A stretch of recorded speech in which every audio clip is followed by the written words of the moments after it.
Who still remembers Pampero Firpo? Who booked the screw job in Montreal?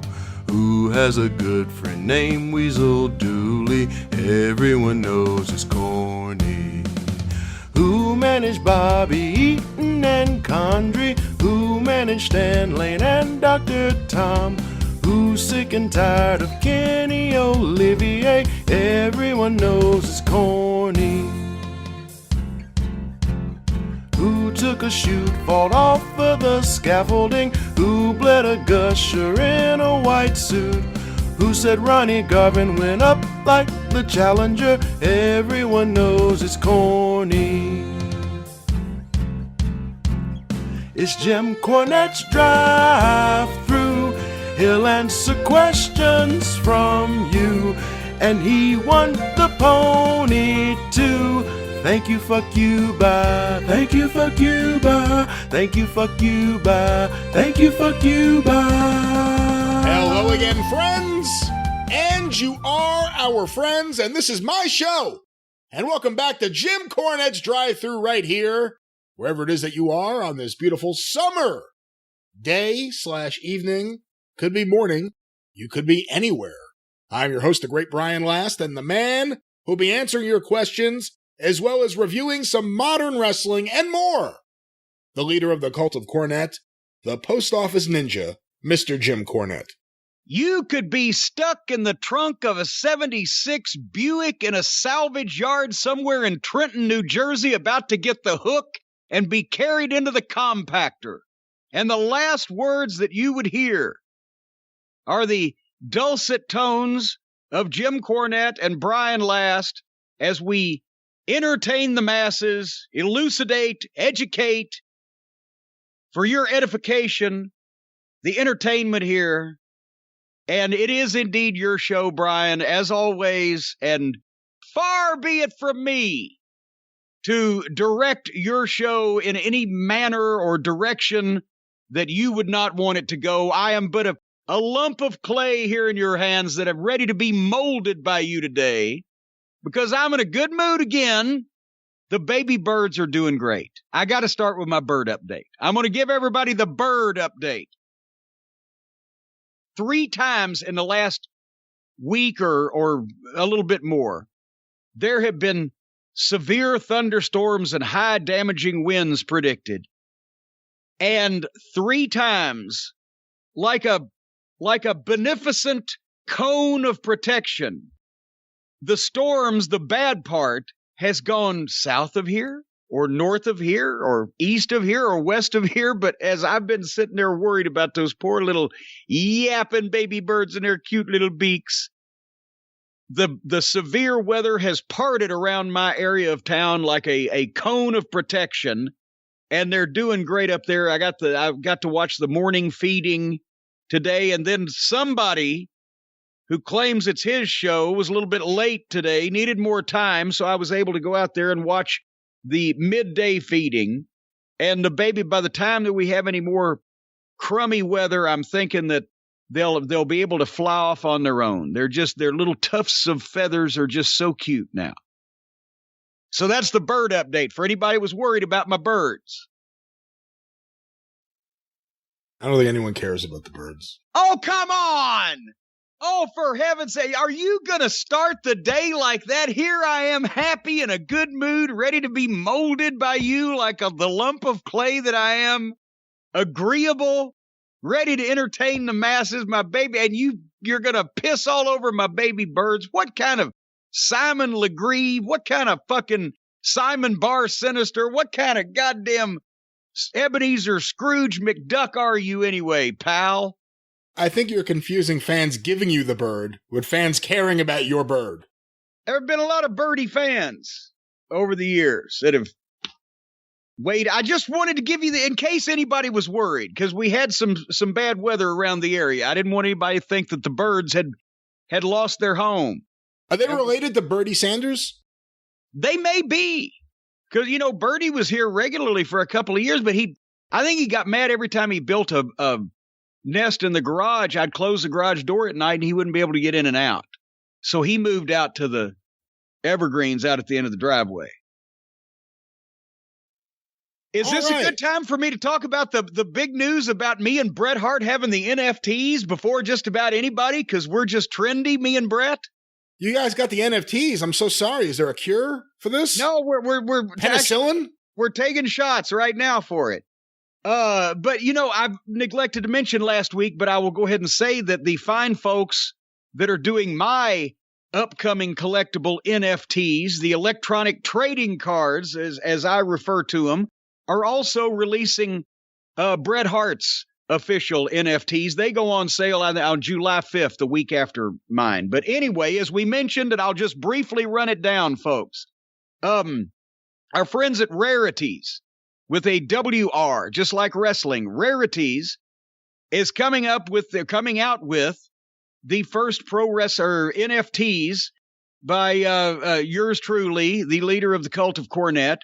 And there's 4 levels. As we mentioned, the bottom level 4, is limited to 500 cards. Level 3, limited to 100 cards. And those go on sale on Sunday, June 27th at noon Eastern at ProWrestlingNFT.com. And the level 2, the Signature Series, there are 3 individual cards, all 3 different, and embossed with my autograph. Those will go up for auction, as well as the unique level 1, the Cornette face card, that is only one of a kind in the world. And the levels 1 and 2 come complete with the winner of the auction will receive a ring-worn Jim Cornette outfit, jacket, shirt, tie, and pants. The Signature Series gets that along with a handwritten letter of authenticity and thank you from me. And the Cornette face winner, the unique individual that gets this one-of-a-kind, also gets a full ring-worn outfit and a racket, all autographed, with a handwritten letter of authenticity and a thank you video message. We're doing a complete package for the Cornette fanatic. Anyway, those go up for bid at the same time, those top 2 levels, on Sunday, June 27th at 12 noon Eastern at ProWrestlingNFT.com. And all you got to do, go to the website. It has directions. You'll be able to get more information, and you got to have and they don't take corny coins yet. We're still negotiating the corny coins, but they do take the cryptocurrency. And so you'll be loading up your wallet with the cryptocurrency. It tells you how on the web. Well, all you people out there are much more technologically proficient than I am, so you know these things. I'm just reading all this stuff for the very first time. Anyway, that's what's happening then. It's very exciting, Brian. I can hear the excitement in your breathing now. Either that or you're possibly having a slight fucking coronary episode, one or the other. Actually, I was on mute, but close. I thought I heard you, but well, maybe it was Harley Quinn from the other room I was hearing breathing in a heavy and curt fashion. You may want to check on that. What's going on with Harley Quinn in the other room? I don't know. That's a tiny dog. Well, hey, who are you? It's not the size of the dog in the fight. It's the size of the fight in the dog. She can whip your dog Swami any day. Oh, give me a break. Swami's tough. Tough. Who did Swami ever beat? Well, he hasn't had that many matches, if we're going to be honest. But has he been properly trained? Trained to fight? Or to work, at least. To work? What? Work? What? Well, remember Arnold? Scott Steiner's pit bull he had back in the 90s? He guest managed the Steiner brothers in Smoky Mountain Wrestling. Arnold was a hell of a worker. He'd go up to the guys and scare the shit out of them, and he had such a big fucking mouth, he would... the guys were generally treed up on the toilet in the bathroom, and Steiner had them on a fucking leash, Arnold, and he would let Arnold get just close enough when they're sticking their foot out, like, no. Arnold would take their whole goddamn boot in his mouth, and he wouldn't chew it where it would mark the boot up, but he would just work and bite. And, Bobby Eaton, he had him in Savannah, Georgia, I think it was, at the arena in the bathroom up on the toilet with his left foot and his right foot in fucking Arnold Steiner's mouth. And Scott was just dying laughing. So we made him the manager when they came to work with the Heavenly Bodies in Smoky Mountain. And in Knoxville, Johnson City, Barberville, Kentucky, and I want to say Hazard. Arnold was tied to the ring post in the corner, and if poor Jimmy Del Rey, because Dr. Tom Pritchard had a little seniority, and he stayed mostly away from Arnold, but Arnold fucking persecuted poor old Jimmy Del Rey. He can work, that dog. All right, well, let's see if another dog could work today. Well, that's an awful transition, but let's talk about a dog of a show. I should mention one more thing before we talk about that, but this is your show. Yes. And far be it from me. Update this coming week on The Experience, which is my show. It's mine. You can't have it because it's mine. It's The Experience. I'll have the details on the Great American Cameo Bash in July, but we're going back on the air on Cameo on Sunday, July the 11th. But it's gonna be figured out a little bit differently because people have been getting shut out. They've been getting frustrated. They can't type their shit in quick enough. By the time they get finished, we're all sold out. So we're gonna make it 100 people at $300 a pop. Now, get in now, save up. God damn it. You don't need food. You know, some of these fucking fans are a little bit goddamn ungrateful. It's just like, you know, I've noticed, I mentioned this to you about your children, and it's also, I've noticed with wives, you feed them one day, they're turn around the next day, they're ungrateful, they want to eat again, just for no reason. But anyway, we're going to do it a little bit differently. Sunday, July 11th at noon Eastern, but we'll have all the official details once we see how much trouble this is going to get us into on how it's going to be hopefully easier for you not to get shut out in Cameo Land for the summertime. Summertime, and the weather is groovy. Well, you don't want to get shut out of that, and if you're a shut-in, maybe you watch the WWE Hell in a Cell pay-per-view extravaganza, which should have been shut down. Which was on Peacock as well, which most of us watched it on, but you actually attempted. No, I did. I attempted. You are correct. I attempted. I didn't get it done. I tried because through no fault of your own. It's easier for me because I like my cable remote. I know where all the buttons are, and also I like the fast forward feature. That comes heavily into play with some of these shows. And so I just order the pay-per-view because what the fuck, right? Instead of going through all this streaming fancy Dan, modern technology bullshit. So I ordered it, as I always do, and I set the DVR to record it, as I always do. But to paraphrase Jerry Seinfeld, it's not the purchasing or the recording of the pay-per-view, but it's the fulfillment, the delivery of, the broadcasting of, and reception of the pay-per-view. I felt like I was working for Ring of Honor again. Because all I got was a fucking screen that said, we cannot process your order. Call customer service at BR549. And I found this out, obviously, the morning after. There's got to be a morning after. Remember when poor Chef almost married the succubus? But anyway, nevertheless. So I told you, I said, that's why your program is delayed. I'll take the heat here. I said, we got to delay the program this week because I've got to have time to fucking now go and, I figured this out. And also I went to sleep on the Most Wanted Treasures season finale, not because it was boring. We'll talk about that too, but because it was almost 8:30 and on a Sunday night, and I'd had a big breakfast for dinner. Stacey and I, we had bacon and eggs and sausage and things. And so I went to sleep. So I had a lot of stuff to catch up on yesterday. That's why we're late. But I did learn how to get to the cock and watch the cock and navigate around the cock. I will say, I've been watching the events on Peacock since they first started. I thought this was the best one in terms of the ability to pause the event, to go back, to go forward. Thought it was really well done. I watched it live. What was it like for you? Again, you're not Mr. Technology. You were expected to watch it on your TV. What was it like for you watching it on Peacock? Well, there's one glaring problem. The fast forward is not visual. It's not a speed search. You can see the counter, but all you see is the counter moving up. You don't see where you're going and what you're missing.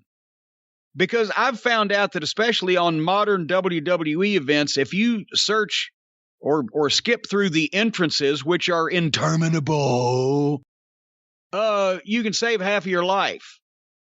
But then you're just having to guess. And now with the pay-per-views, as we so quaintly still call them, commercials, fucking dreck and filler in between matches. There's poor Jerry Lawler with DJs and various ancillary personnel talking about they're hosting the show that talks about the show that talks about the show they just did. So you need fast forward with a lot of these big events these days to get through the middle shit where they're trying to sell you on watching more shit that you don't want to see because the main show is not that good. So that's my problem. They need a visual speed search. For heaven's sake. Did you weren't going to bring that up? You weren't going to mention that? Well, I watch Peacock. I stream it on one of my monitors at my desk, and then I shoot it to the TV. So whenever I want to... you just shoot it to the TV. It's very simple. It takes a second. You just shoot it right over It's so simple. Even you could do it. And wait a minute, it's so simple. Even you who dismisses any change in technology, any progress, even just you. Some simpleton like me, just some fucking pin-headed moron, some mope like me could do it. See, I think the frustrating thing is knowing how clever you were with VHS and beta. I'm one of the people that believe that if you ever took a couple of days just to figure out some of these things, you would master it right away. It made sense then. You know why? Because everything was labeled in or out, audio or video. If you could fucking master that, you had it made. But anyway, so you have some type of on-screen fast-forward search feature is what you're building up to say to me? Right, because it's originating from my computer, although I'm watching it on my TV. If I move the mouse over the video, then it indicates the ability to pause it, or fast forward, or rewind, or I think it's 10 seconds forward, 10 seconds back. Once you hover over the video, and you're still watching it on your TV. The wonders of modern technology. Why don't you just spend some more time hovering over that mouse? Let me know how that works out for you. So is this your show? It once was. You got a problem with the mouse? I'm not the one hovering over a poor mouse. Leave the mouse alone. The mouse. You don't hover over the mouse. You use the mouse to hover the little indicator on the computer screen. Oh, now you're using the poor mouse. What did the mouse ever do to you? They just sit in the corner and eat cheese. Well, besides shit everywhere. They, you know. Here's the thing about mice. They're nice little pets, but they have no bowel control or bladder control. They just, as they move, they just randomly piss and shit. So you're saying they're awful pets? Well, no, but they're cute and loving and furry. Oh, they just defecate everywhere. That makes them an awful pet. I'm sorry. They just leave trails of feces and urine everywhere. But it's not that much because they're little small things. Well, it wasn't a small thing, unfortunately. It went on and on and on, and that was Hell in a Cell.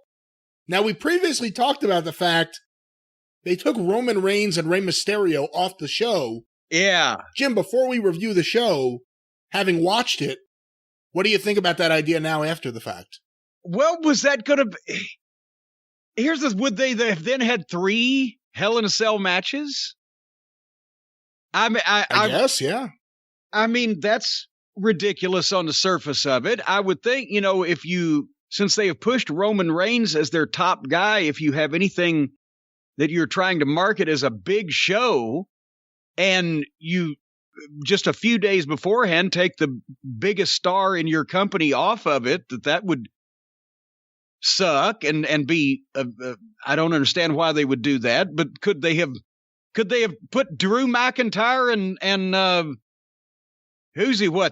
Bobby Lashley, God bless him. Could they have put them on TV and left Roman Reigns and Rey Mysterio, who one would think would be a bigger draw for a big event, or they don't care because now it's all television anyway. But I'm in favor of doing anything that would have led to them only having one fucking cage match on the show so that it would have meant more. I was gobsmacked. So if they would have had 3 before they took that off, then that would have just been ridiculous. That's like, remember last week on the show, I said, that's like, hey, let's go across the street and eat at Chili's and have a nice dinner there before we come back over here and have dinner at Olive Garden or Carrabba's. You shot Olive Garden down. Then that would be like leaving there and going over to Outback and really having a nice steak dinner. Oh, yeah, at Outback. Oh, you got to tell, if you don't think that's a good restaurant. You don't really believe that. No, Outback is very consistent. And I love their appetizers. But here's another thing, and the goddamn their awesome blossom, the bloomin' onion. But here's another thing. When people are actually asking me to do cameos about your rotten taste in food, you should not be the one to just be scoffing at random about anything. Point being, that doesn't mean anything. All that means is someone who appreciates my taste is smart enough not to pay you to cut a promo about it. There is someone that appreciates your taste in food. We have just not found them yet after a worldwide search. No, they're there. It just wouldn't make sense, because why would someone say, hey, Jim, I want to pay you to cut a promo about just how good Brian's food choices are? No one wants to hear that. You would think one of your fans would take up for you and support you. You would think. Anyway, back to this fucking show. So I did watch the cold open. And they're getting so artsy, because we've said the studio, they've got great people there, great video editors, great technological production people of all kinds. But now they've finally got to the point where if they don't put wrestling footage over the cold open, you wouldn't even know that it had to be a wrestling program. Some faceless female DJ's mouth and a microphone, and they put some wrestling footage over the top of it, or elsewise it would have had absolutely nothing to do with a professional wrestling show. Did you notice this? You're not wrong, but that's not new. Oh, I just haven't been watching the cold opens, is what you're saying. Yeah. Okay. Yeah, I mentioned the fast forward not being on the screen. I knew you were going to just persecute me if I did not watch all of the cage matches that were on this show. And that's my first thing. I have nothing against Bianca Belair and Bayley, but a cage match to open the show on a show where your main event is a cage match is just, and a girls' cage match with weapons. On the positive side of things, Bayley, I love. She's really probably the best working attitude heel girl in the company. You can tell she was the one that was obviously leading this. She's the veteran, and she was holding it together. But she's got facial. She's got the strut. She's bitchy. She does everything well. And Bianca Belair, I'm not. Her promo delivery was somewhat robotic and/or memorized reciting of lines, but that's not even unusual these days. Apart from the skipping and twirling the hair and the rap music entrance, because I hate that music, it was horrible. That reversed. As soon as I saw her coming out and skipping and the music, I said, okay, she's the heel and Bayley's the baby face, because Bayley had the rock and roll looking girl. But anyway, but Bianca is a great athlete. She's still painfully small, but she's a great athlete. I would have liked to have seen a wrestling match between these two young ladies, and I would have rated this higher. But it had, whether male or female, as I mentioned, a cage match to start a show where the main event's a cage match. Not just a cage match, but to Hell in a Cell. Not just a Hell in a Cell, but they've got weapons under the ring. And that, they did a good job with this, but having to do contrived spots over who gets control of the chair. They've got 2 chairs in the ring the first minute in. They get stairs in the ring. But then they have to figure out a way to not use them over and over again, because that would be fucking foolish. But then the kendo sticks. So I had more praise for Bailey as looking at my notes. Bailey is real good. She's always in the right place. Everything looks solid. She has good timing. She was figuring out ways to show off Bianca Belair's athleticism. I even liked the spot where she tied Bianca to the rope by her hair. That's something a heel would do. But then when we came into the kendo sticks, I said, fucking hell. Here now, the first match on the show is the girls in a cage with chairs, stairs, and kendo sticks. Now Bailey got from under the ring kendo sticks taped end to end. What purpose would that serve? Why would you ever have a thing like that?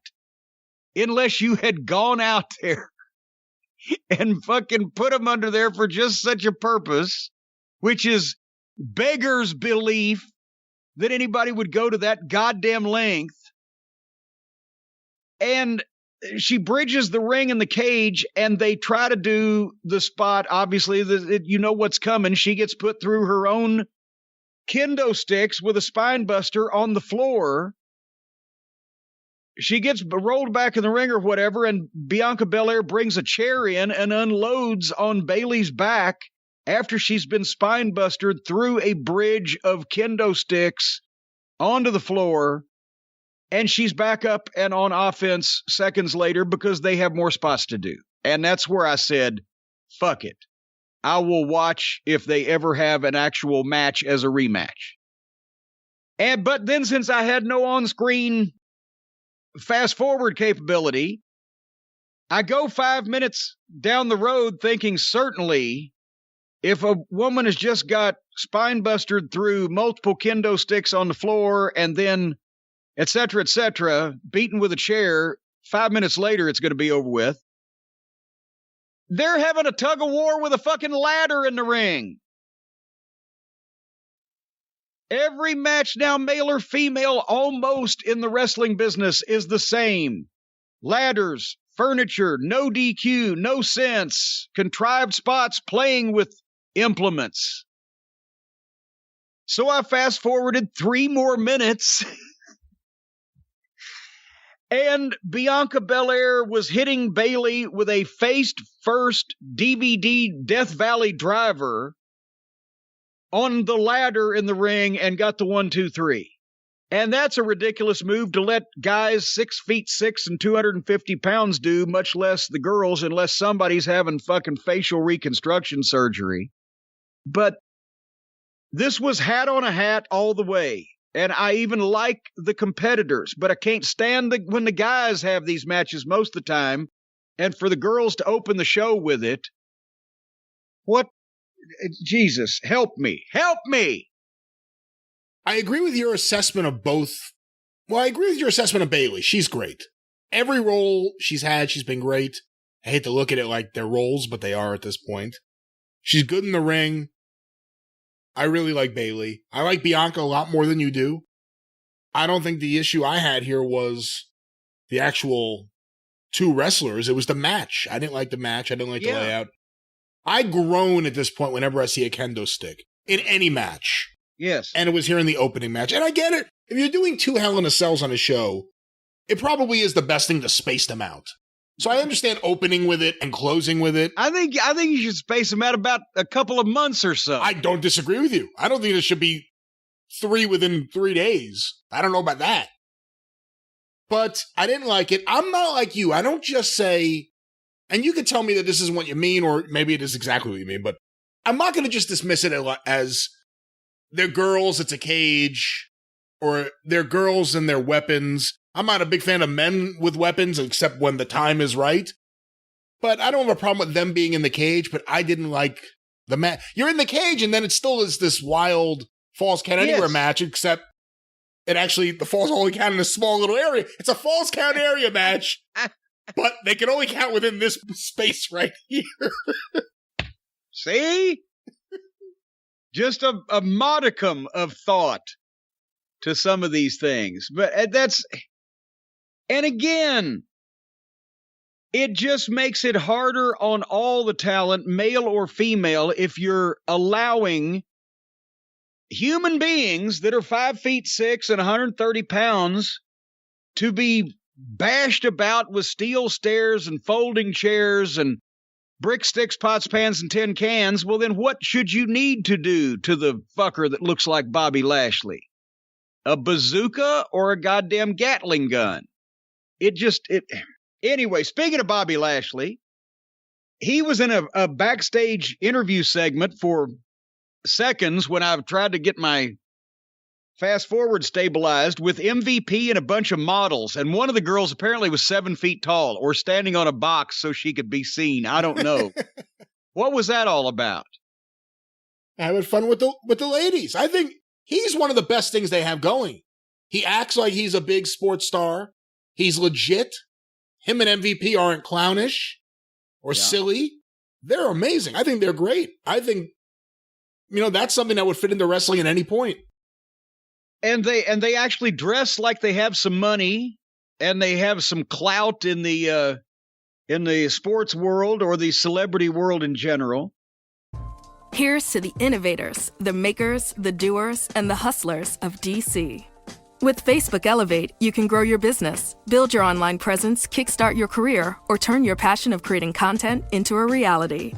Facebook Elevate is a program that can help you build your brand, fuel your passion, and earn money from your digital content. Click the banner to start now. Facebook Elevate, on the rise together.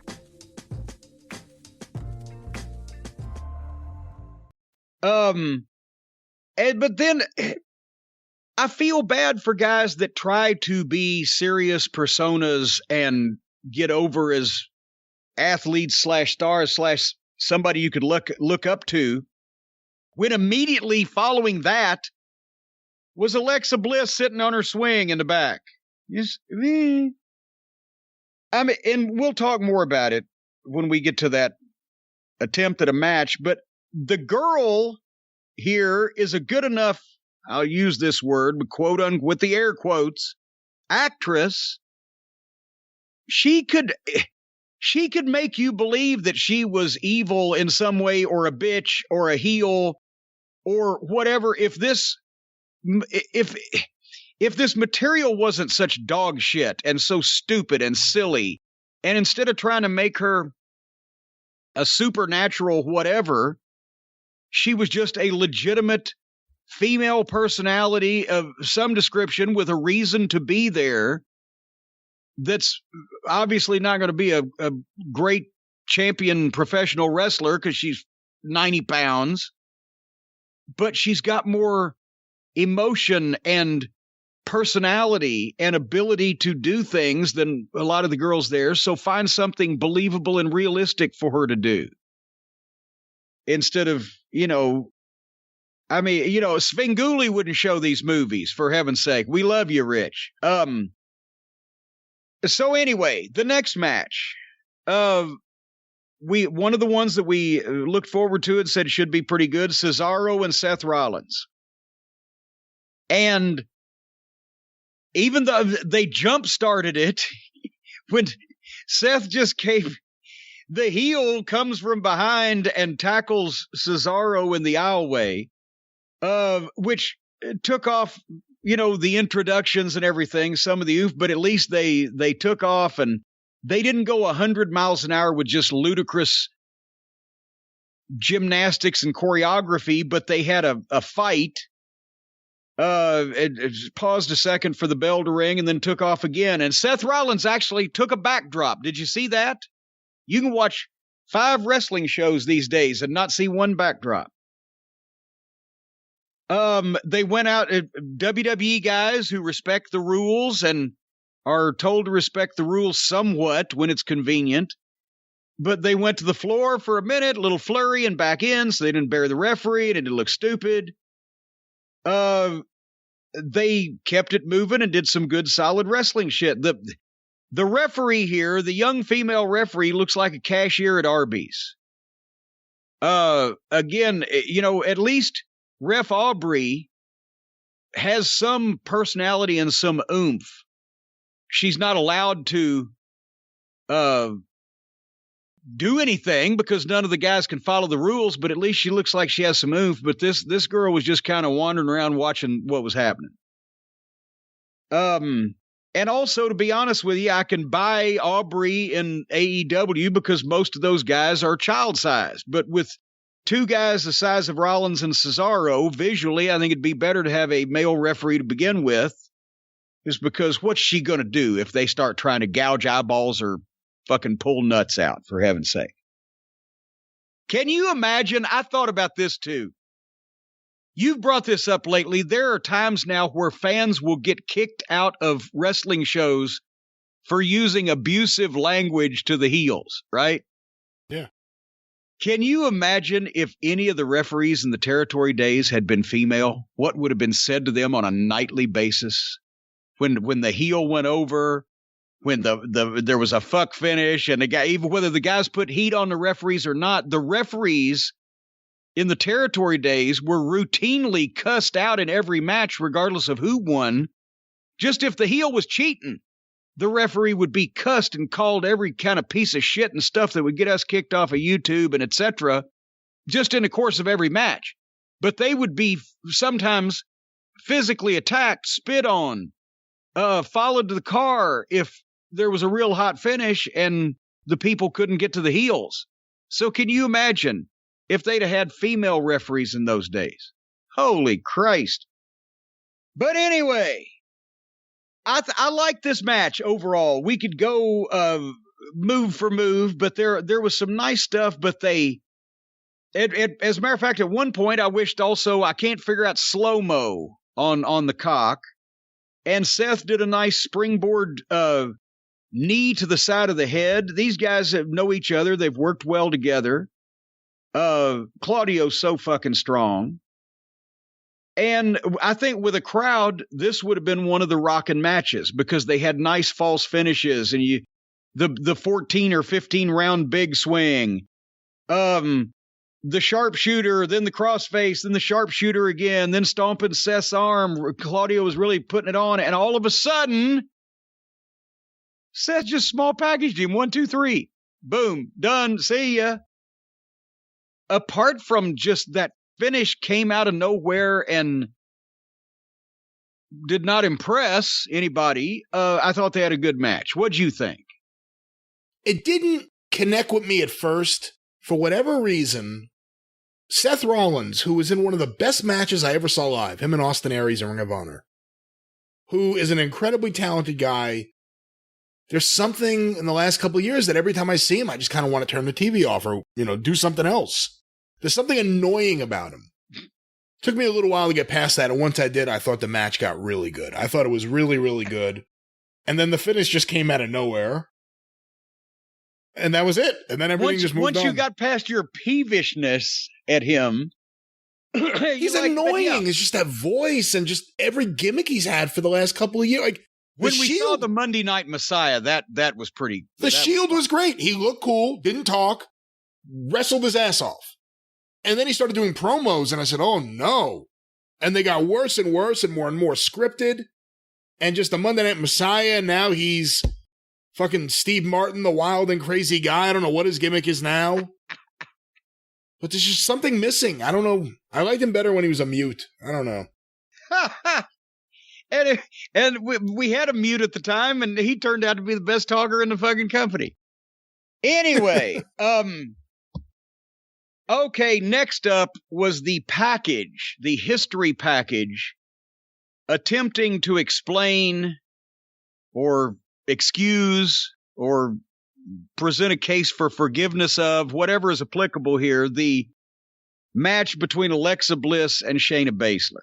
And I got to be honest with you, I watched the package. I had to go get some ice cream.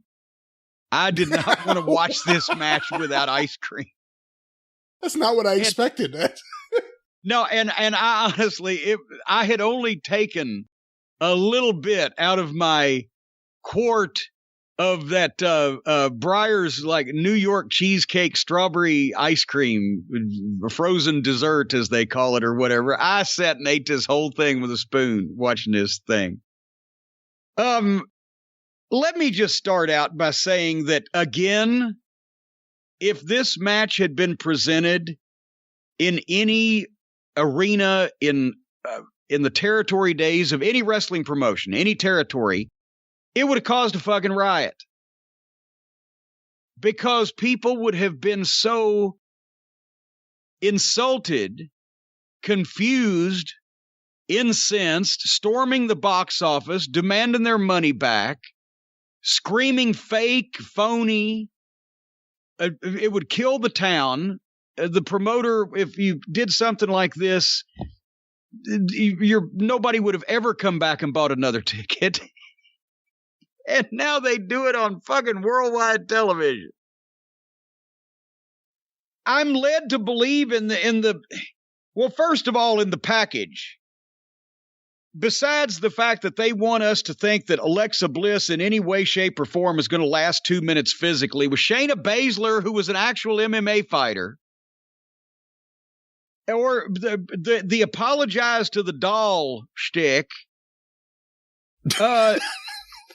the sci-fi lighting all through the backstage area of the arena that they were in. She was running from the doll, and she's panicked. This is an MMA fighter, and she's running from a voodoo doll, and she panics and slams the door and puts the chain on the door, and then turns around. It's in the room. No, it's not. It's in the mirror. No, it's not. She breaks the mirror. It's still there. Before the match even started, I wrote, fuck all these people. This was ridiculous. And then they do a promo with Shayna Baszler where she gives no explanation of how she got out of that room or away from that evil doll. Because Telly Savalas couldn't get away from it. Sooner or later, it got him. My name is Talkie Tina, and I don't like you very much. Telly fucking threw that goddamn doll in the garbage can, put a brick on that lid. Still got him. She got away. How did she do that? Anyway.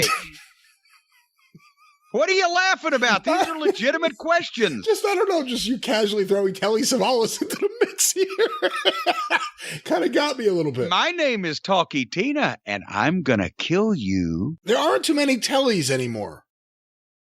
No Tellys and even fewer Tullys. And and here's another name, Tilly.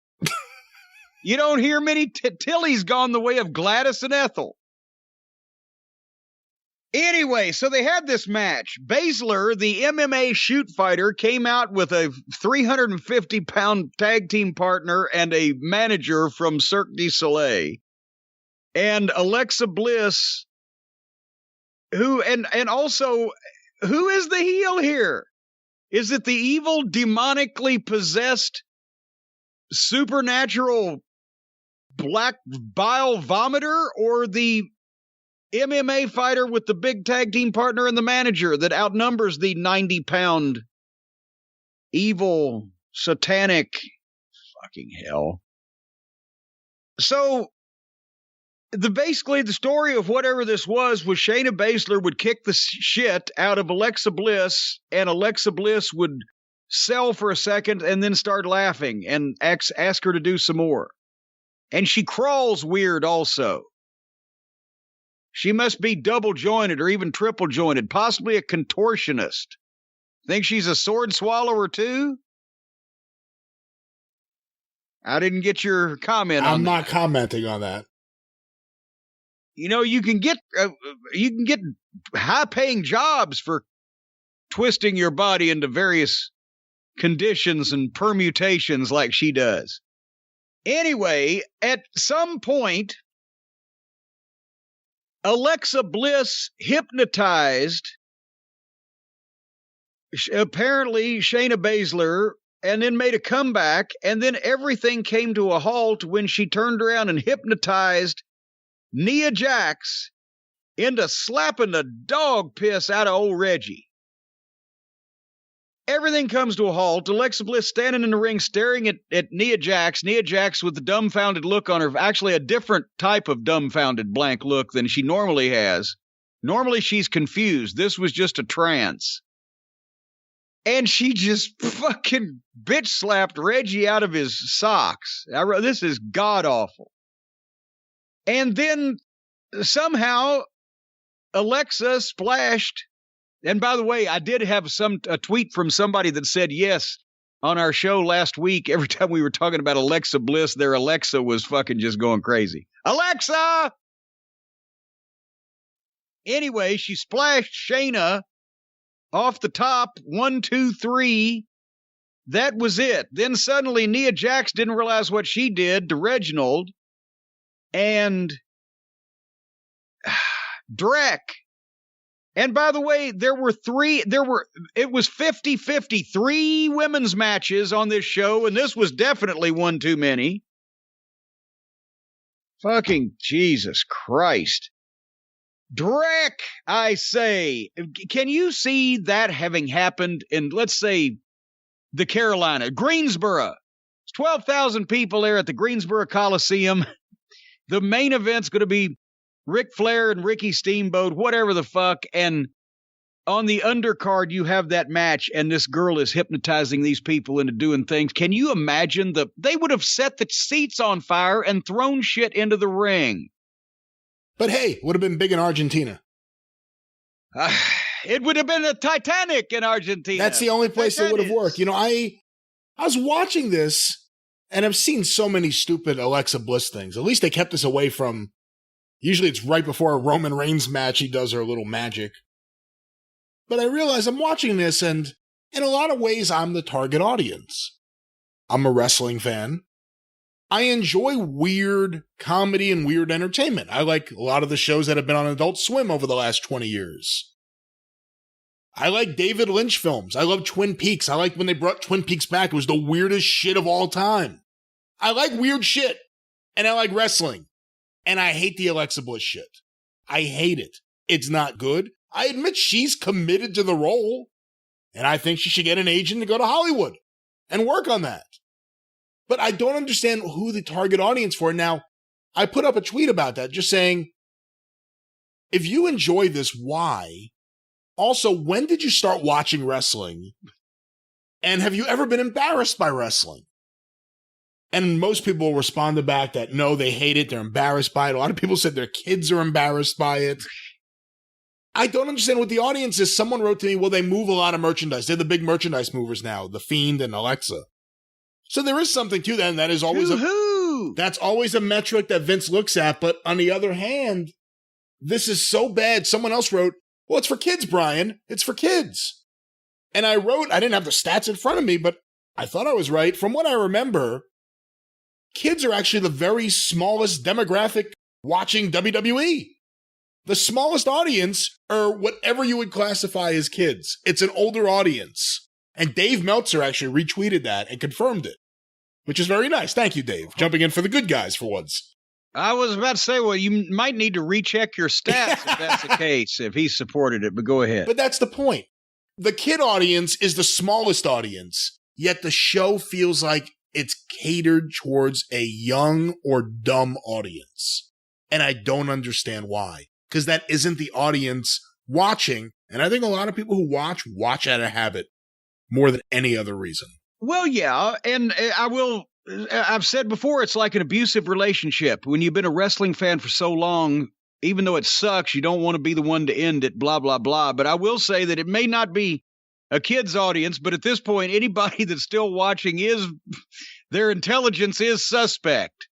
Just because why would you do this to yourself anymore? But it's the wrestling bug that people get, and they don't want to be, excommunicated from the business until finally something happened, like when WCW closed down, and all those people said, well, now WWF wrestling is going to be the only thing, so we're just going to find something else to do. And you know what the other problem is, too? And we've said it before about The Fiend, even though he has a wrestling pedigree. He was not just I guess it was collegiate. I know at least he was a high school champion, but I don't even know if he was collegiate or not. But, of course, the background of being a Rotunda or Wyndham. He comes from that family. Yet with him, with Alexa, with a lot of other people of this generation in wrestling, there are people out there like the FTRs and the MJFs and others who really want to do this and do this well. And then there are other people, I think, they may get into it once they're in it, but they just want to be performers. And they just want to perform in one way or another. And if it wasn't this, they'd be out in Hollywood trying to do something else. And I'm not saying Alexa Bliss isn't good in her role as this. I'm saying the role sucks. It doesn't belong here. I hate it. Go away. I mean, she should be doing something with acting. That's clearly what her passion is. Yeah. And I would fully support that. And you know what? Here's another thing.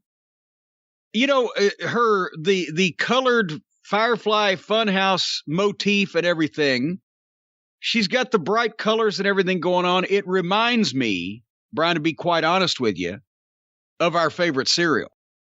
All those colors. And I was just thinking if she would go out to Hollywood and start her day off with a good, healthy breakfast every morning and find some acting gigs, well, that would just be swell. Wouldn't it? Magical. It would be magical. All she needs to do is go to Hollywood and get the magic spoon. Many people have done that before, but right now, you can get the best magic spoon. You can stop it, shut up. You can get the best magic spoon, the kind that you eat for breakfast. Our friends at Magic Spoon, the tastiest and healthiest cereal that you will ever shove down your gullet, folks, with 0 grams of sugar, 13 to 14 grams of protein, and only 4 net grams of carbs in each serving. 140 calories a serving. It's keto-friendly, gluten-free, grain-free, soy-free, low-carb, and GMO-free, but not taste-free nor value-free. Because, folks, you can eat it for breakfast. You can eat it like trail mix. You can eat it around the house. You can eat it any time of day or night, whether with milk or without. Just grab a handful. The available flavors where you can build your own custom bundle box are cocoa, fruity, frosted, peanut butter, blueberry, and cinnamon. And they're all delicious. We've tweeted some of the many testimonials that we get from people who have ordered time and time again. You go to magicspoon.com/Jim and use the promo code JIM, J-I-M, at checkout. You'll save $5 off of your order of a custom bundle of boxes of Magic Spoon. 100% happiness guarantee. If you don't like it for any reason, they will refund your money, you old dirty Grinch, you. No questions asked. But just get that next delicious bowl of guilt-free cereal at magicspoon.com/Jim and use the code JIM to save $5 off. Magic Spoon. Yeah. You don't even need to go to Hollywood to get that Magic Spoon. Jake's been looking for that Magic Spoon for the last few years. He doesn't know where it left it. Yeah, it's very important what you put in that spoon, though. This is healthy stuff. That's right. That's your show. I don't remember what the next match was. You threw me off a little bit here. Well, you're not taking notes. I'll tell you, it was Kevin Owens versus Fidel Castro. Oh, that's why. It's the next match. Castro. What army are Sami Zayn and Commander Nuts in? What did you call him the other day? Commander Nuts or Major Nuts? Whatever. Yeah, something. Commander Aziz. What army are they in? What are they part of the resistance? Who are they resisting? The Salvation Army. The Old Navy. The Old Navy. Well, they are members of the Old Navy Army. And they fought Kevin Owens. And I knew that this was probably going to be pretty good at the start, because it's not like they haven't been wrestling each other for the past 20 years, and they like to wrestle each other. But they changed their story up a little bit. That Owens was having trouble breathing and was doing the coughing from the deadly Asiatic spikes that he got from Commander Nuts or Major Aziz or whatever his name is last week on television. But this was good action. It's all the stuff they usually do. At one point, and I don't know whether this was a brilliant sell job or for real, but when Zayn did the dive over the top rope, Steen sold his left wrist big, like one of those jump up and to your feet and walk away because you think, oh shit, that could have been it type of sell. But maybe he was doing that on purpose. The referee held him back a little while. And then finally they restarted it, but he kept selling it through the whole match. Fantastic job of selling if it was not indeed hurt. And they did their stiff shit because they don't mind, face washing each other with their shoes and getting a bloody mouth or whatever the fuck, because that's, they're friends. But finally, again, this match, it just had a finish that came out of nowhere where they'd gone back and forth and hit a few things and some false finishes, and suddenly Zayn just rolls back in the ring. I think they'd been outside, but he hit his kick in the corner, boom, out of nowhere. 1, 2, 3. So that seemed sudden, like there was no, momentum. There was momentum going because they were doing things back and forth, but it wasn't like a sudden turning point had just come or whatever. It just came. What'd you think? I think I'm going to be in the minority and say I didn't like it. I can't even exactly explain why. I just feel like I'm trying to think of other examples of this, and I'm sure there are. Maybe Cena and Orton. I've just seen these two guys too often together. Yeah. Too many times. To the point when they come out, it's just like, I don't care as much. As soon as I saw Kevin Owens, I looked up at one point. I was looking down, I was writing something. I look up. Not notes for this, by the way, obviously. I was just writing something else. But I look up and I just see him spit up. And I was like, oh, I don't need to see this. I wasn't crazy about it. It's not for me. I'm not the biggest fan of both guys, although I think Sammy shows a lot of personality in there. And I like Sammy in the ring. It's just I don't like these matches and these two guys. I've seen them work together too many times. What do you think, Jim, about the news that Kevin Owens is legitimately taking time off? Well, I saw that, and then I saw some report on the internet that they thought that it was storyline related. So I don't know what the reasoning behind it is. Did he hurt his wrist, or is it some story that they're going to do, or whatever? I don't know. But they usually acknowledge when somebody gets hurt. And the crypticness of, but he likes to be cryptic. But the crypticness of, I'm going to go away for a little while. Well, how can we miss you if you won't go away? So that's maybe a positive. But it sounds kind of story to me. Maybe this was just good timing. It is a nice time of the year in Montreal. And they usually, I don't know how things are right now, but when is that, by the way? I josh the folks in Montreal. I don't know how it is now, but traditionally in the summers, they have the best festivals, one after another. The comedy festival, the jazz festival. It's great. Wait a minute. They got a comedy festival in Canada? Yeah. Isn't that like having a goddamn convention of hookers in a fucking virgin's home? Well, a comedy festival in Canada? I thought you would say that about a jazz festival in Canada. Well, I would actually say that about anything. I guess Montreal, they're a little more swinging and just. Oh, it's a great city. You can get weed right on the streets. Huh? Nothing. I didn't hear you. I didn't say it. Well, they're devil may care there because they're the French. Viva la resistance! You know where they came up with that, don't you? At the Doubletree. No. Oh, where? They goddamn in OVW. That's not so fucking. Rene Dupree. That's the only French thing that I knew from LeBeau on Hogan's Heroes. Viva la Resistance. So he said it on TV and they made the team name La Resistance. Anyway. Oh, goddamn it. All righty then. They did show a package of Roman Reigns and Rey Mysterio from SmackDown, and it looked better than anything on the show thus far in the night on Hell in a Cell. But anyway. It's your money. What if there was a bank that actually treated it that way? Money shouldn't just work for some of us. It should work for all of us. Varo, a bank for all of us.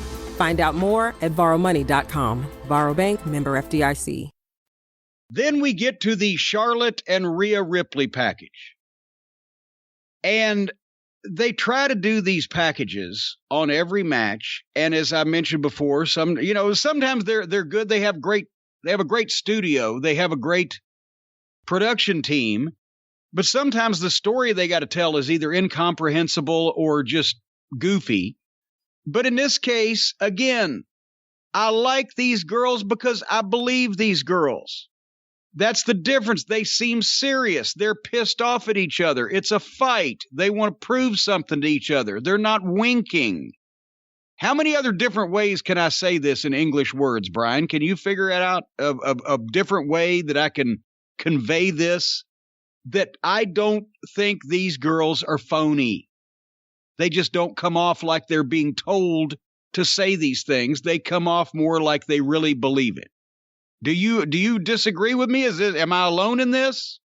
No, these are two of my favorite women's wrestlers in the world.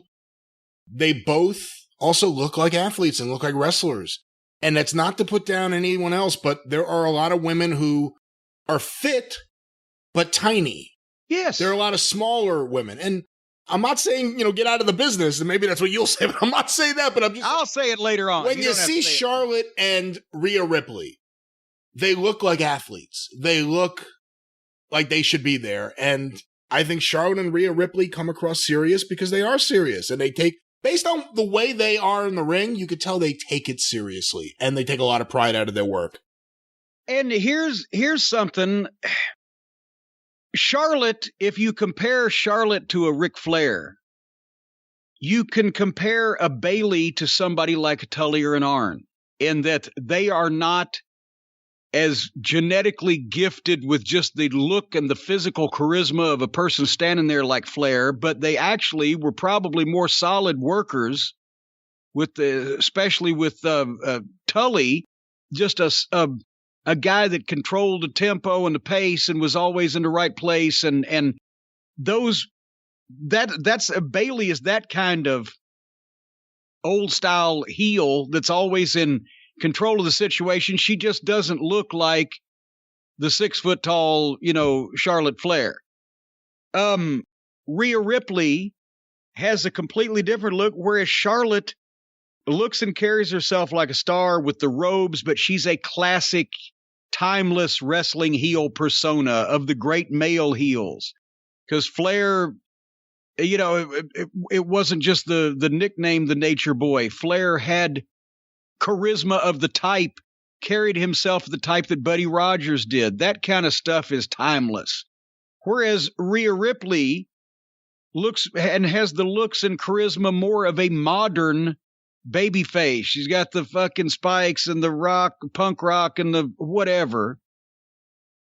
She wouldn't look not good, but it wouldn't look right for her to come out wearing a long robe like Charlotte. That's not her look. That's not her gimmick, but you don't believe that they're just wearing these things and that they're just acting this way.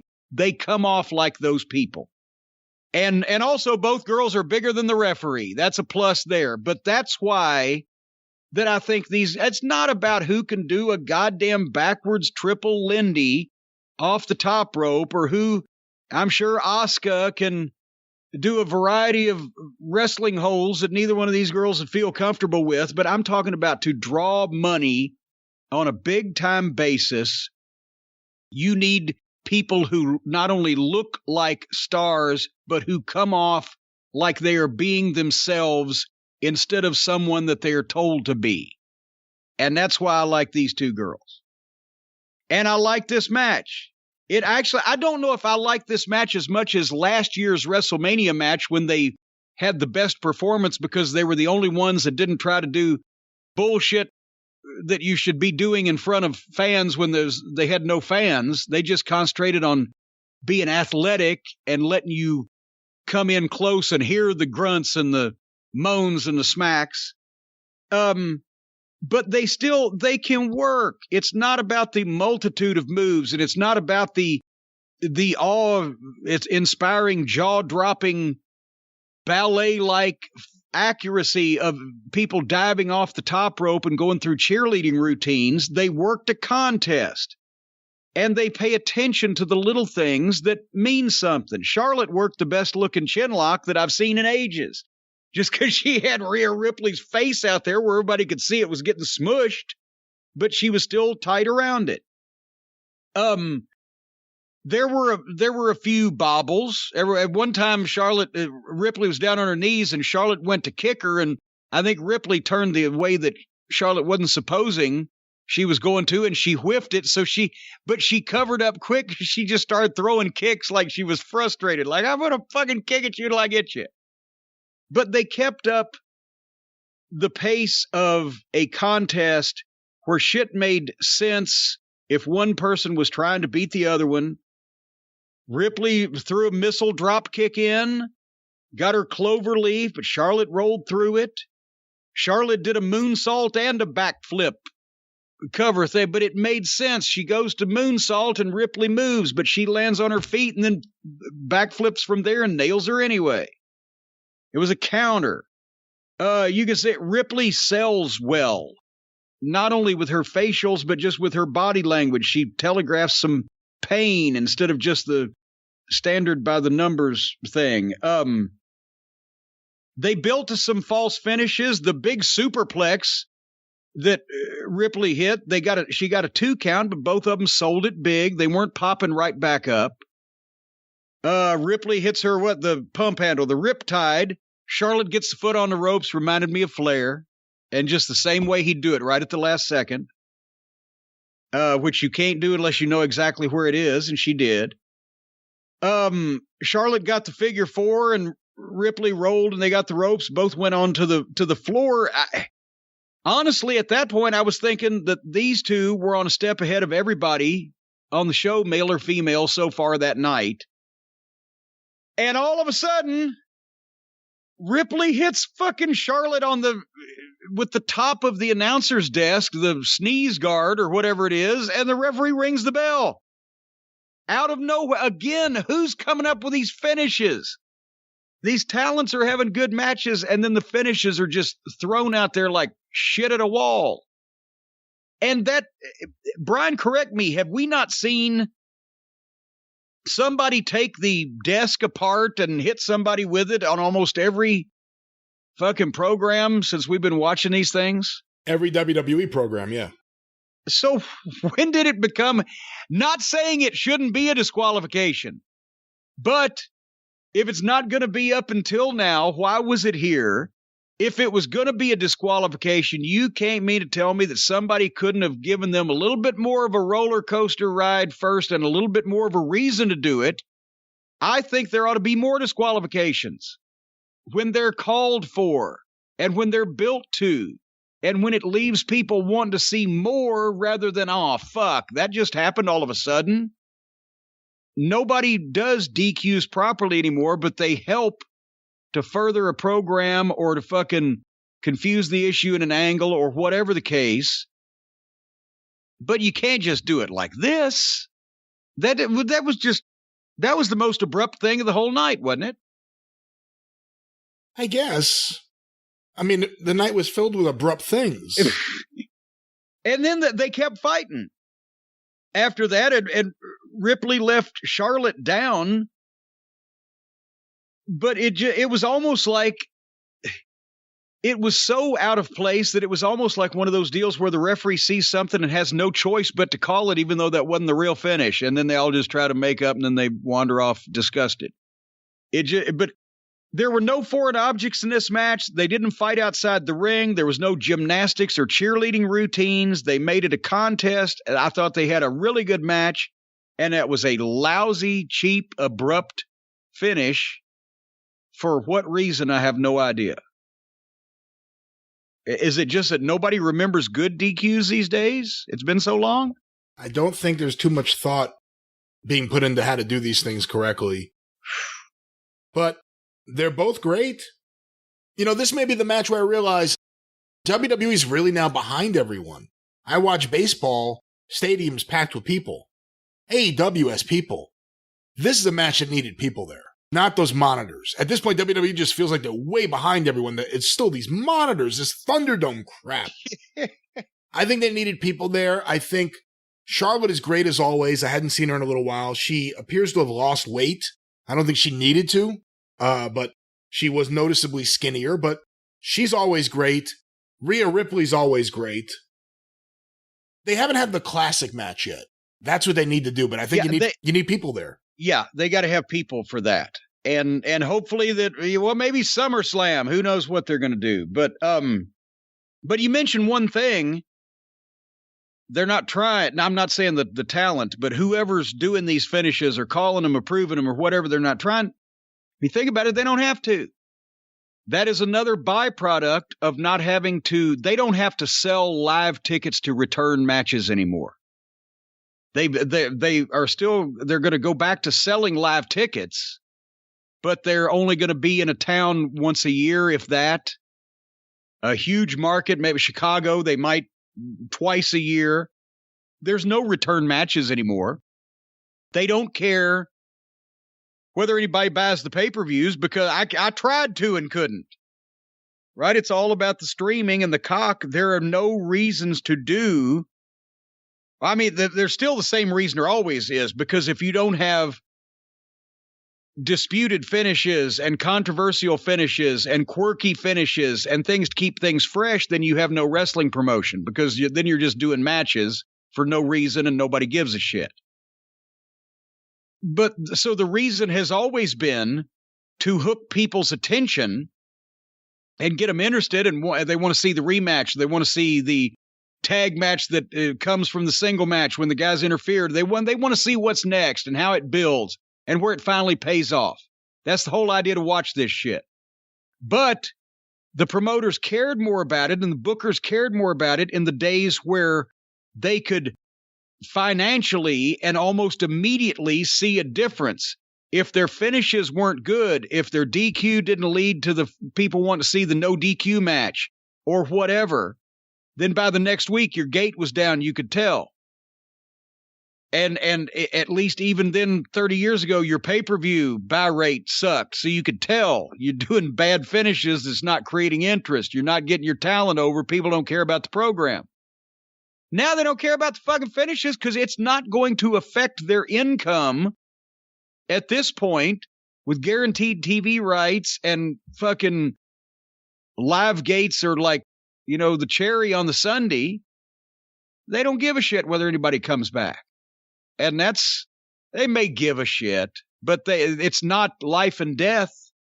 And life and death, in terms of whether you paid your bills or not, or stayed in business or not, or lived in a mansion or not, or had hundreds of thousands of dollars in cash secreted away for a rainy day or not, that's what kept all those promoters in business 52 weeks a year. And that's what kept them fucking thinking about different finishes and ways to do things to hook people and get them to come back again. And there's no necessity to that anymore. Anyway, I have gotten off the soapbox now after that, and we've come to our main event. And boy, oh boy, I will say I skipped 10 plus minutes from the last bit of Charlotte and Ripley, and the main event still was not in the fucking ring, because I was ready for this to be over after I saw Charlotte and Rhea, because I knew what this was going to be like, and it did not surprise me. And I like both these guys very much, like Bobby Lashley, and I like Drew McIntyre as talents. I like Bobby Lashley as a person. I've met Drew McIntyre a couple times. He was a very fine person, used his left to right turn indicator, but he's not a personal friend of mine, but I like him as a talent. But God damn it. Now, we've already seen a cage match. We've already seen girls bashing each other with weapons. Now we're going to have the second cage match of the night for one of the world championships, but not actually the big one, because that's Roman Reigns, and we got bait and switched out of his match on this show. So already, why did they put these guys in this position? We've had girls in your gimmick doing shit that you'll probably be doing something similar to earlier on the show, and we teased that the biggest star in our company will be defending the number one title on this show, but we pull that off and put it on free TV, so you guys close this thing. In the third time that we have seen you, at least in a major match, when Lashley has beaten you, Mr. McIntyre, flat in the middle, with really no excuse on the previous two occasions. I'm not envious of their spot here. Are you, Brian? No, not at all. Well, I just wanted to get you to chime in with that. They started on the floor and stayed there. And McIntyre beat Bobby Lashley all around ringside and bounced him off the cage. And then Lashley turned the tables and did the same thing. And then McIntyre hit him in the head with the steps twice. And then finally, after minutes, they get into the ring. Which is like if the German video started out with a rigorous fisting and ended up with sexy dancing. There was another kendo stick. Drew McIntyre got the kendo stick. Oops, girls did it.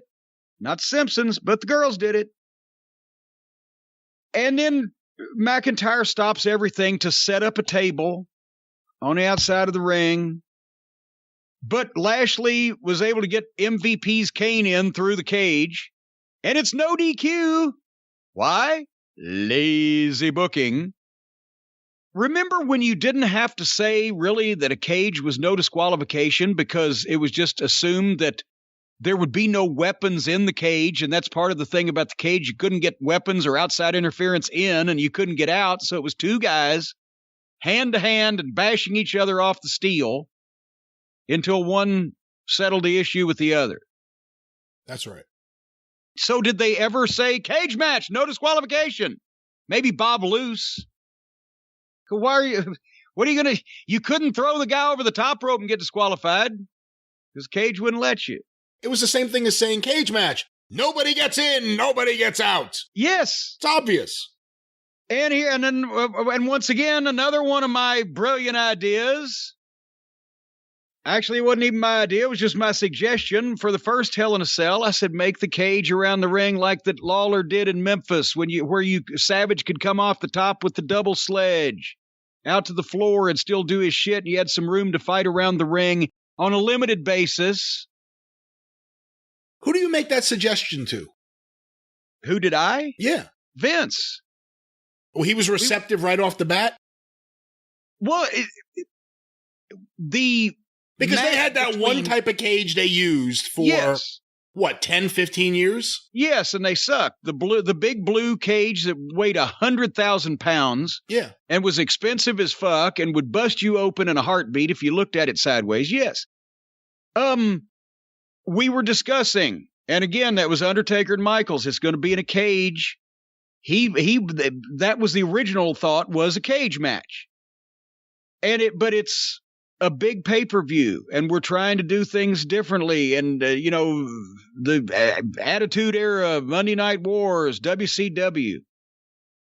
And especially since it was going to be the debut of Kane, and that was going to be Glenn Jacobs' big chance, and I like Glenn. I said, why don't we make it a bigger deal instead of just a cage match? And I even mentioned to Vince, I said, whether you know this or not, a large segment of the wrestling fans believes that the cage match should be no way in, no way out. And that's what they grew up on. I said, two things. Put the roof on it like the War Games, because that way people would know that there was no way to get in and no way to get out, right? Because that was good. To make the finish work where Kane appears, you have to have sold a situation where nobody can get in and nobody can get out. So it couldn't work for a standard WWF-style cage match. Put the roof on like the War Games, I said, and make the cage wider around the ring so they have room, because it's Michaels, right? So they have room to do their stuff like Lawler used to use in Memphis. And that way it's a bigger structure, and it's more, there's more sizzle to it than just the same old cage they've already seen. And of course I'm thinking about the War Game spots. They're building a dome of steel in Atlanta. Say you're going to see a structure like you've never seen before. Say it's the ultimate score settler, and that there's literally no way in and no way out for anybody unless the match comes to a conclusion, because then the whole idea of Kane coming out, well, how's he going to get in? When he rips the door off the impenetrable cage, that gets over.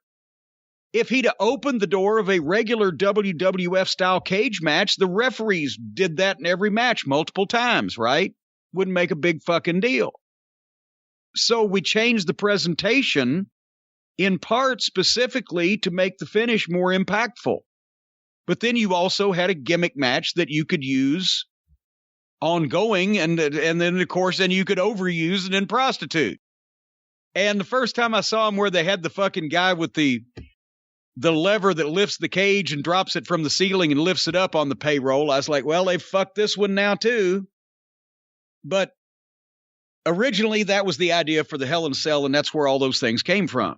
And as I've mentioned, I researched Kane ripping the door off the cage, which Vince liked. To answer your question, he liked these ideas because of the way that I just explained it to you, it made sense. And the Kane ripping the door off the cage was a reverse of Doug Furnas as a babyface doing that in Knoxville in Continental Wrestling when Kevin Sullivan was booking down there and introduced him as a hometown hero. He was the big babyface and came to the other babyface's rescue because the world's strongest man pulled the door off. Well, in this case, this fucking brother of The Undertaker and this evil supernatural motherfucker ripped the door off and dropped The Undertaker on his head. But anyway, now they got kendo sticks and fucking stairs, and back to McIntyre and Lashley. It's a hat on a hat. There's so many gimmicks, and they're on the floor constantly. And I know there's no fans in the building yet, but they're getting in the habit of doing this. A lot of fans, even in these major arenas where there's bleacher seating and where instead of you just being in a flat independent show floor with seats on the floor, you've actually got escalated seating where you can look down on the ring, but still, for the people who paid the most for tickets, they want to see most of the fucking match happen in the ring where they can see it if they're past the second row of ringside instead of on the other side of the ring on a fucking floor. They get pissed. They pulled another table from under the ring and started setting that up. And I wrote, why won't this end? They've been on the floor forever. McIntyre threw Bobby back in the ring and tossed in 3 chairs after him, but did not try to hit Bobby Lashley with any of them. He wedged one of them between the ropes and the turnbuckles, or tried to.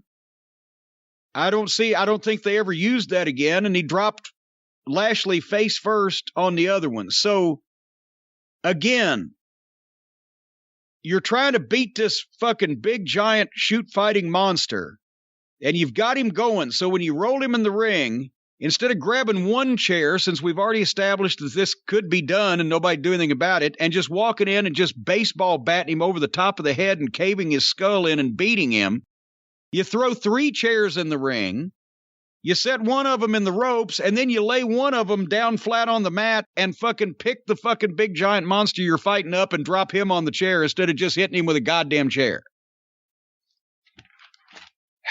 And then they went back to the floor. And they hit each other with the stairs. And I swear to God, I started getting sleep. I wrote, I'm getting sleepy.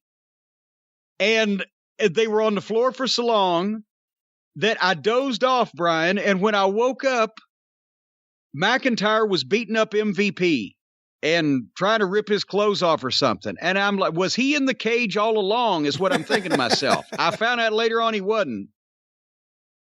But then Bobby Lashley got the full Nelson and they crashed through a table, which has never been done before in wrestling. And then they got back in the ring and used more chair shots. Like McIntyre hit Lashley 5 or 6 times with the chair. Boom, boom, boom, boom across the back. And within seconds, Bobby's back up and chokeslammed McIntyre off the apron through another table that was sitting there sideways. And you didn't see the entire landing. So I'm calling shenanigans. And I wrote at that point, this will not stop. Why won't they let it stop? And then Drew McIntyre finally was going for his kick when MVP recovered from his ass kicking and grabbed his leg, and he turned around and Lashley rolled him up 1, 2, 3. That was a spot show finish when I broke in Tennessee. And they used it here on the pay-per-view, a cheap finish to an interminable match, and in the replays. I saw that during the point that I went to sleep because it was the same shit over and over for well over half an hour, the referee got bumped, and the other referee had to get in the cage to take over, and that's how MVP got in the cage and then got beat up and then forgot about so that he could come back and cause the distraction in the fucking chased the cat that ate the rat that lived in the cell that Vince built. What'd you think of this match? I didn't hate it as much as you did. They worked hard. Every match on the show had a horrible finish, so why should this match be any different? I am relieved that the stipulation is that McIntyre can't get a match against Lashley for the title again. Ever. Kind of happy about that. I think I've seen enough of these two. I'm ready for them each to do something else. And yeah, and like Brock Lesnar. There you go. And it needs to be Brock beats Drew and gets Lashley. And then we have Brock and Lashley. Well, you see, that's the interesting thing. It's interesting you say that. I was thinking they would do it the other way. No, and it would be Lesnar. Foolish. It's WWE. Lesnar going after Lashley, and then they set it up so McIntyre gets his win over Lesnar again, this time with fans. No. Have we ever seen Brock versus Drew McIntyre? Yes, we did, yes. Right? That was the one time at WrestleMania, yes. No fans, and he lost the title. Yes. Have we ever seen Drew McIntyre and Bobby Lashley? Too many times recently, yes. Have we ever seen Brock Lesnar and Bobby Lashley? No. Then we don't know what it's going to look like or how it might turn out. That means that's the match that's worth the most money. And I don't care because they beat Drew McIntyre on Raw with Randy Orton, whatever the fuck, last fall. They can do whatever. Brock comes back, rematch from last year's WrestleMania. Thank you, Drew, but you're getting beat again because the winner of that, well, now they've said Drew can't get another title match, but at least he could stop Brock from doing it, whatever the fuck. You need to put fucking Brock over Drew and build, and can you imagine MVP and potentially Heyman? Well, then that's the other question. Do you do Heyman with Lesnar, even though they've always been, well, not always, but for the last 10 years they've been together? Does that do anything to negatively affect him and Roman Reigns? No, it doesn't, because Paul Lee welcomes him back with open arms and announces that he has now got the two most powerful entities in the history of wrestling, or however they want to say it, without saying the word wrestling. And you've got Heyman in the corner of Brock, and you've got MVP in the corner of Lashley, and you've got a legitimate mixed martial arts style build with training and videos and those two guys talking and being serious. And in the meantime, Roman Reigns is well ensconced as the other champion, and you fucking don't do anything to fuck with that. And then, can you imagine what would happen if fucking Lashley defeated Brock Lesnar, and then Paul threw Brock under the bus in some fashion that just mortally made him feel like he'd been anal raped. And then you've got Paul Heyman in the corner of Roman Reigns against Brock Lesnar, and who knows what the fuck you might spruce Brock up with. But you've got all kinds of combinations that you haven't seen before. I agree. And if I was a betting man, I would put some money on that scenario you laid out, or maybe I shouldn't because it's WWE, but whether it's fantasy sports or anything else, of course, we can all do whatever we have to do with our friends at Stat Hero. We can all have fantasies. You know, here's the thing, bro. It's fantastic having a fantasy. Here's the thing. As everybody knows, I do not follow a lot of professional sports closely. I think you will say this is a fair assessment. Basically, it's been wrestling and roller derby all my life, although the University of Louisville basketball team, and I, of course, was right in the corner of Muhammad Ali whenever he would fight. However, we do also, because of the surveys that we have done and the research that we've done, our vast audience out there, the cult of Cornette, they love sports. They love sports. They love betting on sports. They love fantasy sports. They love all these kind of things. It's just that we're a little slow on the uptake with them, but our fans need to be served. And that's why, folks, we're about to serve you. We're going to service your units because, Brian, I got this little factotum here, this little piece of information. Do you know that 85% of people who play daily fantasy sports lose? Whoa, 85%? 85%. The I had game no is idea. rigged. It's rigged against you. You're playing against thousands of these other lineups, and you're playing against experts. You don't stand a chance without somebody in your corner, without some help. Well, now with Stat Hero, the first ever daily fantasy sports book that puts the player in control and winning within their reach, they can take you to the top. Stat Hero shows you the lineups and dares you to beat them. It's you versus the house in a head-to-head fantasy matchup. You name your stakes, and winner take all. You've got the advantage because Stat Hero shows you their lineups ahead of time.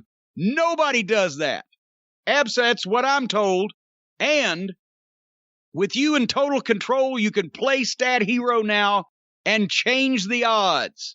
So don't get killed by the daily fantasy sports experts. Don't play experts, play the house. Follow every play and player. Get the daily fantasy sports book that rewards passion with winning. And then write me and let me know what the fuck you've done and how happy you are about it. Folks, if you go to Stat Hero, that's S-T-A-T Hero, H-E-R-O, stathero.com/JCE. You sign up for free, and right now you can get 3 times back on your first play. They're giving you a 300% match. That is completely unheard of. I've not only not ever heard of it, I don't even know what it means now. But if you do, they're giving you a 300% match. Go to stathero.com/JCE right now and do these things that we have just talked about, and you'll be happier and live a life of religious freedom. What if your bank acted more like they actually knew you? Like if you were having a rough month and you could use a few extra bucks to make it to payday, and they'd just lend it to you so you wouldn't overdraw your account. What if there was a bank that acted that way? Varo does. Varo Advance lends you an extra $20 when you really need it. Welcome to a new kind of bank. Welcome to Varo, a bank for all of us. Subject to qualifications. Find out more at varomoney.com. Varo Bank N.A., member FDIC.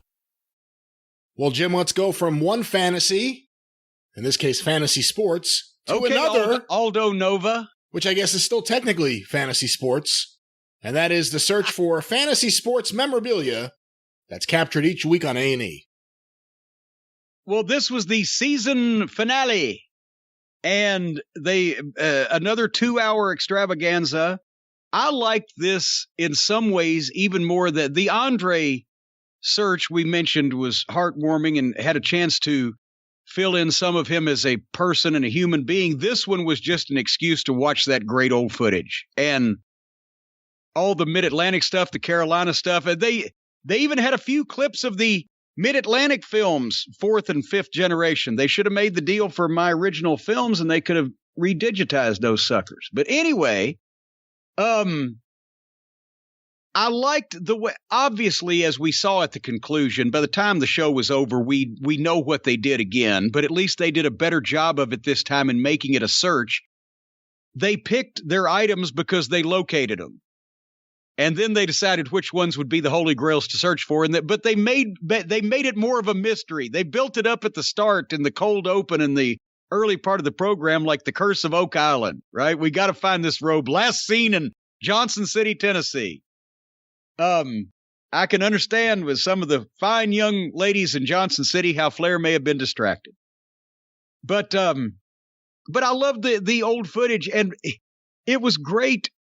Just the juxtaposition of him with the promo with, oh God, what was the announcer's name? Was that Big Bill Ward? Big Bill Ward, yeah. Big Bill Ward in Raleigh in 1974 with Rip Hawk. He's on film, then he's on videotape, then he's on DVD, and by the time modern day, he's a cultural icon with all the rappers. And you know, where I wonder, did they find the footage of Miss Olivia making the robes and being interviewed? Was that on a Florida program or a Georgia program sometime back that they would have in the library? I am not exactly sure, but I did not think it would be either one of those two places that would have that.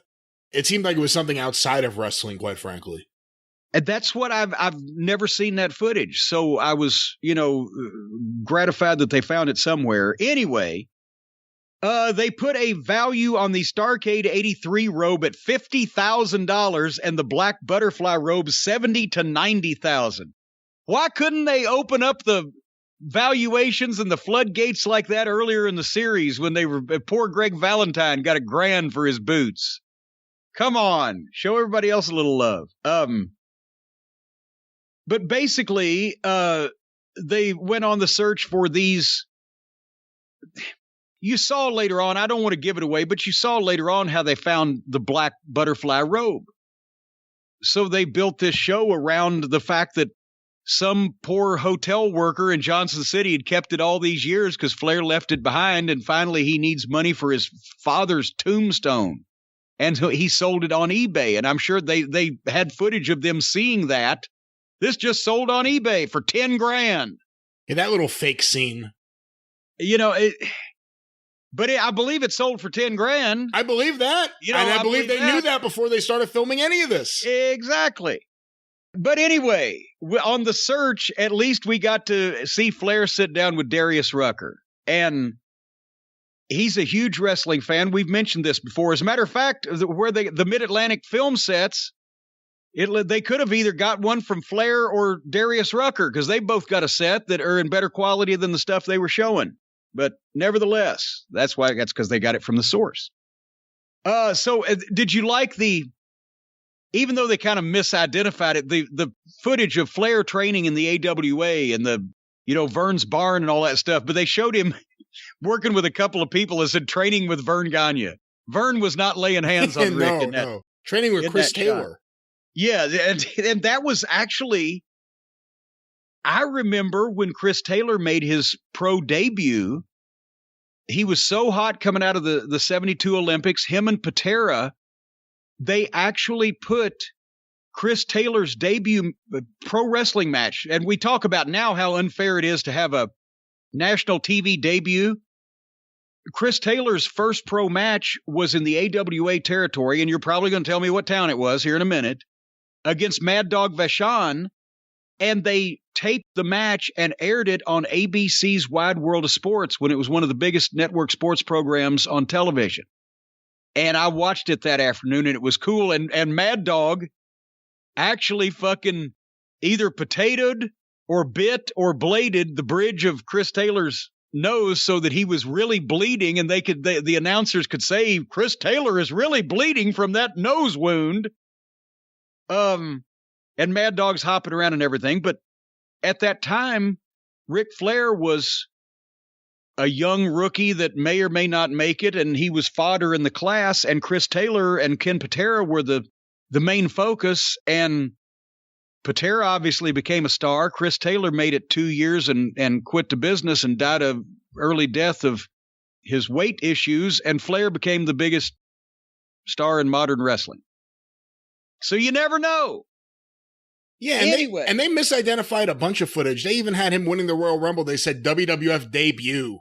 Yeah, that's another thing. They fudged on that because the Rumble robe and the Rumble boots and everything, but it was his WWE pay-per-view debut, right? It was a fudge there? No, I don't even think it was that. Was it not even that? Was he at Survivor Series the year before? I think he did Survivor Series 91, yeah.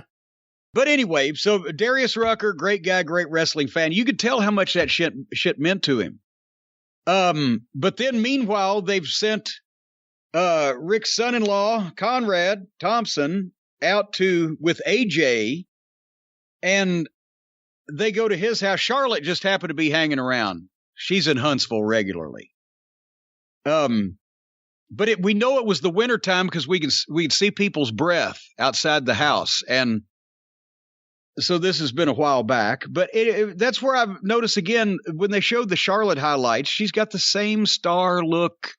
She carries herself like somebody with the robe and the entrance as her dad did. And anyway, one collectible story that they didn't tell while they were at Conrad's house, they mentioned that he has the original big gold belt from 1986. They didn't tell the entire story of how he obtained it. Certain people's names may not be able to be uttered on a WWF program or WWE program, but it's amazing what 60 grand or so and a couple of shoe boxes in cash will do for you. Anyway, this is where it got complicated, because while Ric Flair is saying that he thought that Darius Rucker might have had the butterfly robe that he bought in a charity auction in the 90s, Conrad, who you would think that Conrad and Flair have passed some conversation, Conrad saying, I don't know where it is. I've been looking for it for years. So one would have thought they would have cross-referenced. But anyway, unfortunately, that was not the robe that Darius Rucker got. It was the white one. So anyway, now they go to North Carolina to West Potter while Ric Flair has lunch with David Crockett. I love this because it got a chance for them to reminisce and talk about the plane crash, and they had the plane crash segment. They didn't mention Tim Woods saving wrestling that day. You can only get that story in the graphic novel Behind the Curtain by Jim Cornette, available whenever JimCornette.com goes back on the air and live. And they couldn't agree who messed up dinner. Was it Dusty or the accountant? Yeah. But to ask David Crockett where that robe would have been was just, no, that was the cover story so they could tell the story of the plane crash, which was a great segment. And I liked it. But David would not know where the goddamn robe was any more than anybody else. And I'm sure he hasn't given it any thought in the last 30 years. But they kind of beat around the bush and made a couple of jokes about Flair or a number of people in the Horsemen losing things. And I won't mention any names. I don't know who's still married to their significant others or whatever. But when the Horsemen were on the road, and this was, I've talked about the schedule, and Flair was a fucking freak of nature. We would all be on a flight somewhere from somewhere. We'd be back in coach at 7 o'clock in the morning, and everybody's like, oh, fuck it, I don't want to be on this plane. And Flair comes in a 3-piece suit, and he's got his brush, and he's brushing his hair in one fucking hand, and he's got the belt bag in the other hand and the suit bag over his shoulder. And hey, guys, it's a great day. And he's sitting down in first class, and he's chatting up the stewardesses. But that was, if you flew from 7 to 10 in the morning, then you got somewhere, then you checked in, and then you probably went to work out if you were one of those guys, or if you were a regular human like me, you might have got a couple hours of sleep, and then you drive to the show, and then you're at the show, and midnight, you're coming back, you do it every day. With that kind of schedule, plus the extracurricular partying and after show activities that the Horsemen were involved in, they had to often have a suitable explanation for why they came home without a variety of their cash and valuables on certain occasions. So they would often try out these stories on the road, as it were, with the boys. And if the boys in the locker room were like, oh, shit, and had some sympathy, then it might pass by the wife at home or whatever, right? And if the boys were shooting the shit out of it, then you probably need to polish that story. I mean, one